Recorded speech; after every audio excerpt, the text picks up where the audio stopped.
Hello good people of YouTube, Mountbatten here. Today I bring you another replay from Daniel.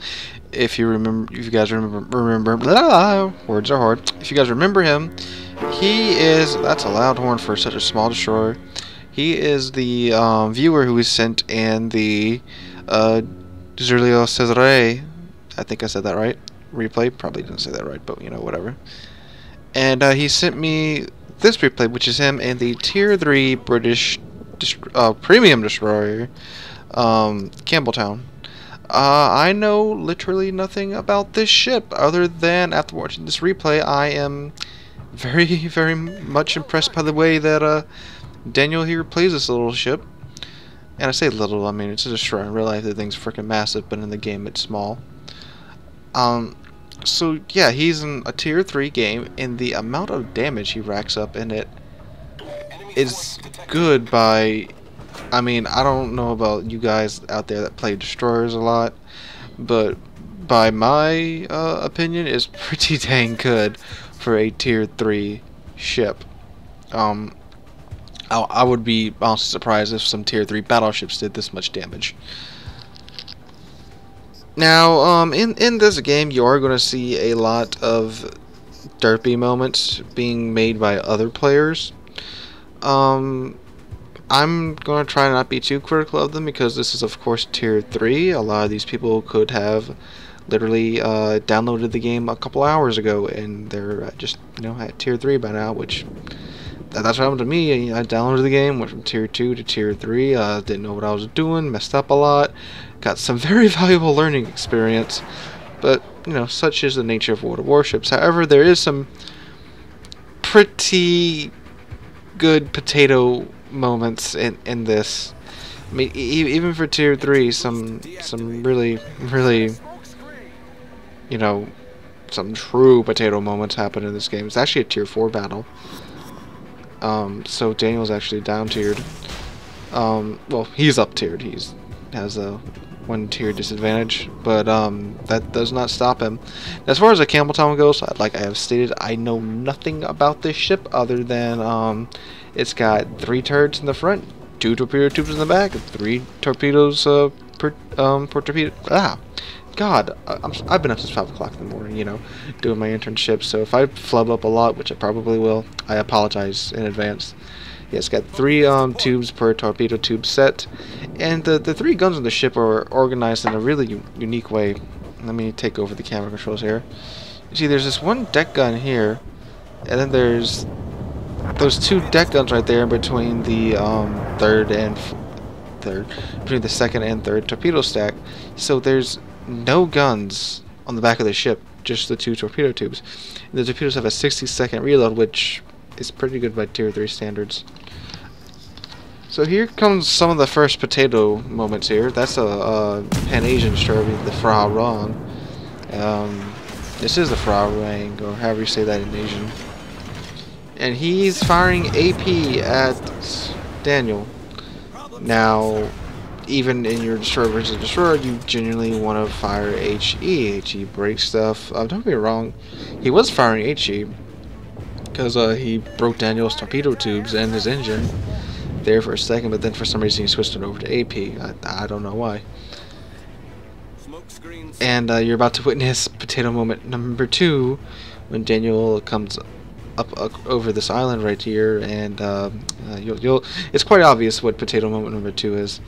And it never ceases to shock me how small tier 4 and tier 3 maps are.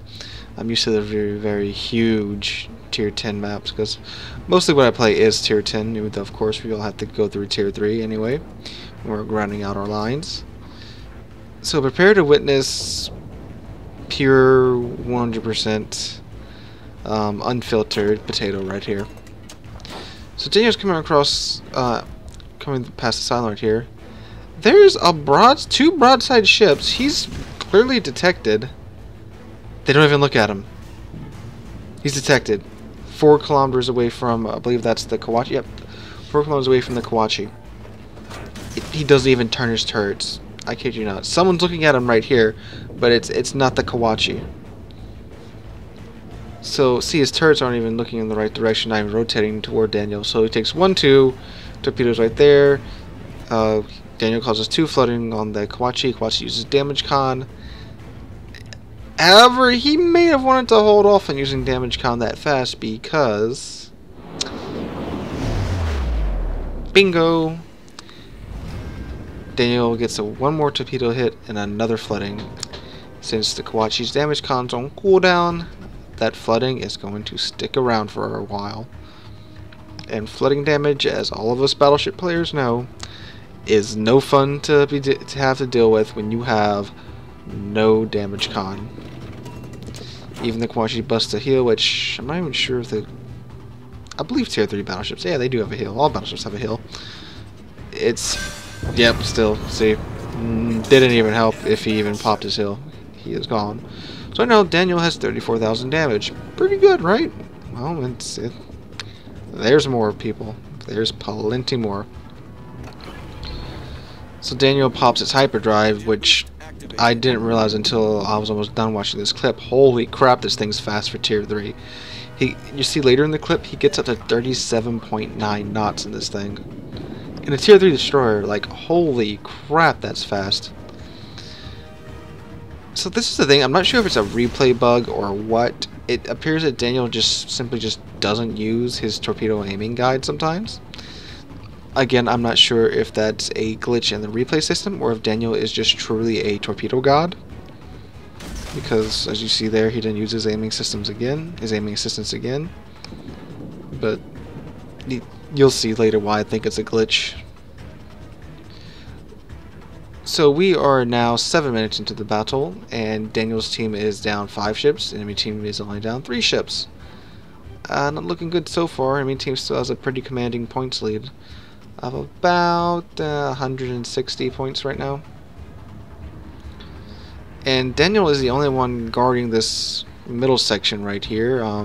His team is split up into 2 groups, west and east, which leaves Daniel as the sole protector of mid, which he's doing a very good job of protecting so far.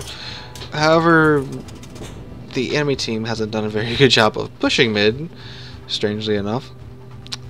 If you look on the minimap there, the enemy's last remaining destroyer. Oh no, they still have 2 destroyers at this point. One of the enemy destroyers is within brawling range of a battleship. I don't know why he's doing that. And then Daniel stumbles upon a border. Oh, the enemy destroyer is now capping Daniel's team's base. However, there's still a battleship hot on that destroyer's tail, so probably won't get too far with that. And Daniel stops just short of capping the enemy's base, which is pretty good, because if he had done that, that would have drawn a lot of attention to the cap. And oh look, there's what's that thing? That's the St. Louis, and 1, 2. Goodbye, 3/4 of your health. Goodbye to 3/4 of the St. Louis's health. Wow, like I said, I've been up since 5, guys, so I apologize for all the flubs. So Daniel's now at 53,000 damage done. Again, really good for a tier 3 destroyer. And he spotted some. What did he spot? Bruce spotted something at the spotting ribbon for it. It's got another spotting ribbon. But what is he spotting? I don't know. I didn't catch that. Maybe one of that cruiser battleship right there. Yeah, I think it was that cruiser battleship right there in front of them, because I think there was only one of them where it was detected earlier. So anyway, Daniel's team is now down 7 ships to the enemy's 4. Really not looking good right now. And now the enemy team has an almost 200 points advantage over Daniel's team's points. However, Daniel is not giving up, and up. There's a smorgasbord of victims to choose from. See right there how he's got. He is like selecting the ships, but I think the replay is just messing up, because I know that is a replay bug where you know, the target lock just simply selects the wrong ship. I mean, Daniel, if you didn't use the target lock, my god, dude, you are a god with torpedoes, and I hope you have the Shimikaze. Well, I don't hope you have the Shimikaze, because I have to run across you in battle with it. So, there's that.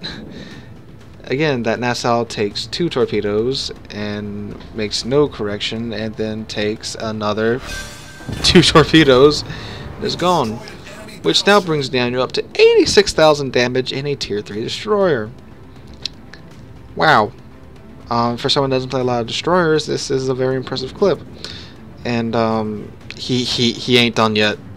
I've watched this whole thing before recording this. He ain't done yet. So now at this point, all the enemy team really has to do is sit back, and they can ride the clock to victory right now. Take a while, but I mean, they have no incentive to push right now because they still have the ship advantage. Even though the Daniel's team sunk their St. Louis, but the enemy's St. Louis sunk Daniel's team's St. Louis. So Daniel's team still has a 2-ship advantage. I'm sorry, the enemy team still has a 2-ship advantage over Daniel's team. However, Daniel is working his little heart out to correct that imbalance. And man, these torpedoes reload really fast for Tier 3. Like, good God, I really need to look into how to get this ship. I mean, I don't play destroyers a lot, but man, this thing looks sweet. Again, he is detected again, and it is a cruiser. However, it has so little health that didn't even take 2. One of Daniel's puny destroyer guns took it out in 1 shot. And again, I'm not sure of the caliber of these guns, so I don't know, but still, getting one-shotted from a destroyer's guns, it don't feel too good. I've had it happen to me in battleships, so yeah. When you're that low on health, you just need to back out of the fight and just try not to lose the points for your team. So here we go. There is a Bellerophon and a Turenne. A British and a French battleship closing in on Daniel's cap. And again, this is some pretty grade A potatoes right here. Again, they are Tier 3, so don't be too harsh on them. They're still learning. But okay, so there's a Bellerophon right here. He gets set on fire. Quite ironic for being a British battleship. First set of torpedoes misses him. Makes no attempt to turn or anything. Finally spots the second set of torpedoes. I believe he tries to turn a little... Nope, he just sailing straight on. And then eats 2 torpedoes, gets 2 flooding, but that doesn't matter because he dies instantly, which brings Daniel up to 105,000 damage done in a Tier 3 destroyer. That's a lot of damage.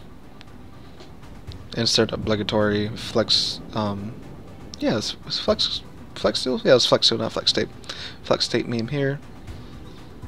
So the Turenne's out there at 6.9 kilometers, and Daniel's torpedo range is pretty dang far for a Tier 3 destroyer. It's 7.5 kilometers, and I'm just not thinking to mention this, you know, freaking 14 minutes into the video. But again, by Tier 3 destroyer standards, that's pretty freaking far.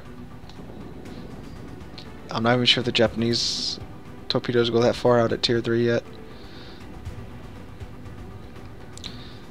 But anyway, he makes use of that range and launches them all the way out at the Turenne. However, the Turenne is, of course, sailing more out than into Daniel's torpedo range, so these torpedoes will have to go quite far before they reach their intended target. And again, he's making no attempt to change his course. And each 2 torpedoes. I mean, come on, battleship players, come on.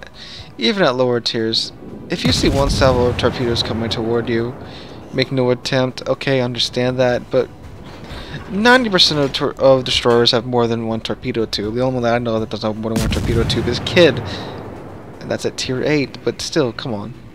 You see torpedoes, do something. Slow your speed down, turn in toward the torpedoes, turn away from the torpedoes, just do something. However, fortunate for that Turenne, however you say that in French, Daniel's torpedoes run out of gas before they reach their target. I know they don't really run on gas, guys, I'm just making a joke. So with the almost full health friendly battleship, oh no, he's not almost full health, my bad. His friendly battleship is taking care of that Turenne, again, however you say that. Which is the South Carolina, which is, by the way, a horrible Tier 3 battleship. It's it sucks in every way, shape, and form possible. It's slow. The guns are incredibly accurate. You only get 2 guns per turret with 4 turrets. You do have 8 guns, but my God, they can't hit the broadside of a barn from within the barn. So now Daniel pops his hyperdrive, and this is the part that I noticed his speed, because watch him fly up to the enemy cap. Oh, it also has 121,000 damage, by the way. Again, that's just a ton of damage for tier 3. And here we go. He's making his jump to light speed right now. So he's going 31 knots, 32 knots, 33 knots, 34 knots, 35, 36. Up. He had to turn a little bit. 36 knots again. 37. 37.5. 37.7. That's almost a 6. And 37.8. And 37.9 knots. Holy crap. That's fast. Especially by tier 3 standards. He's chasing down, funny enough, a South Carolina, which can't run away from other battleships, never mind a destroyer flying at 37.9 knots. So at this point, it's quite obvious what, who's going to win the battle. There's no way a South Carolina can bring this back. I mean, he could if he would turn around and fight, if you could kill Daniel, and somehow get to the cap, the friendly cap, he might have a shot. If you can see Daniel sink the friendly South Carolina, it's possible. But then you still have the Daniel's clanmate, and not clanmate, division mate in what is he in the Nassau. That's a pretty solid battleship, and he's currently running away. So looks pretty grim for this guy. And I normally would just end it here and tell you how much damage Daniel milked off this guy. But Daniel does a little derp here at the end. Nothing too extreme, just pretty entertaining. So at this point, I'm not sure why this North Carolina is running away. I mean, he's still spotted, so he knows that Daniel's behind him. Now Daniel's detected. But he should really just kind of turn back into his cap and either make a Hail Mary to cap the, and of no surprise, only one of those shells from the South Carolina hit Daniel. Make a Hail Mary attempt to cap the friendly cap and sink the friendly South Carolina, because the friendly South Carolina is pretty low on health. Granted, this guy may not know that. But just sailing away from your cap at the end of the game, I don't know why you would do this. For me, at this point, if I was this guy, I would just totally just turn around to the cap, charge my cap, get as much damage as I could before I went down, to get that sweet XP and credits. But anyway, Daniel is absolutely just rushing this guy, doing his best dance to try and avoid all this fire coming from North Carolina, which you don't really have to do a lot of dance to avoid the South Carolina fire. It's the South Carolina. And even though I think I just said North Carolina, if this is North Carolina, Daniel would be screwed, but it's not. It's South Carolina. So once Daniel gets within, so close you could probably throw a potato at this potato, he launches one set of torpedoes to get the guy to turn and to try to avoid that set of torpedoes, and then finally gets his second set of torpedoes off, and then South Carolina just deletes them. I mean, because even at that range, South Carolina is pretty accurate. Gets 2 torpedo hits on that South Carolina and gets the Confederate award, which brings Daniel's grand total for this match up to 133,304 points of damage done. Holy crap, that is a lot of damage for tier 3. I'm sorry, I don't care that he's in this ship that's it looks pretty strong for tier 3, but still, that's a lot of damage done for tier 3. Like, dang. But anyway, long story short, they of course, Daniel's team of course wins this match, with the only enemy ship being a South Carolina with 3,000 health left. So Daniel's team goes on to win this. Of course, the clock runs out. So Daniel, dude, again, another really impressive. Oh, does he get him here at the end? No. Another really impressive replay. Thank you so much for sending it in. And if you would like to send a replay in, just send it to my email at SealordMountbatten@gmail.com. You can see exactly how to spell it in the description below this video. So again, if you have a replay, go ahead and send it in. Daniel's really been the only one sending me replays, and that's why he got 2 replays in a row. So if you got one, you think you did better than Daniel here in a low tier ship, or you got a really great replay from some high tier ship, doesn't really matter. You can send me anything. Send me anything. If it's pretty good, I'll show it on the channel, no problem. But again, thank you guys so very much for watching. If you liked the video, drop a like, leave a comment, and subscribe. We are on our way to 300 subscribers, and we are doing a fantastic job of getting there. I can't thank you guys enough for all you guys that have subscribed, all you new subscribers, all you old subscribers. I cannot thank you guys enough for making this channel grow. That being said, thank you all so much for watching, and I'll catch y'all in the next one.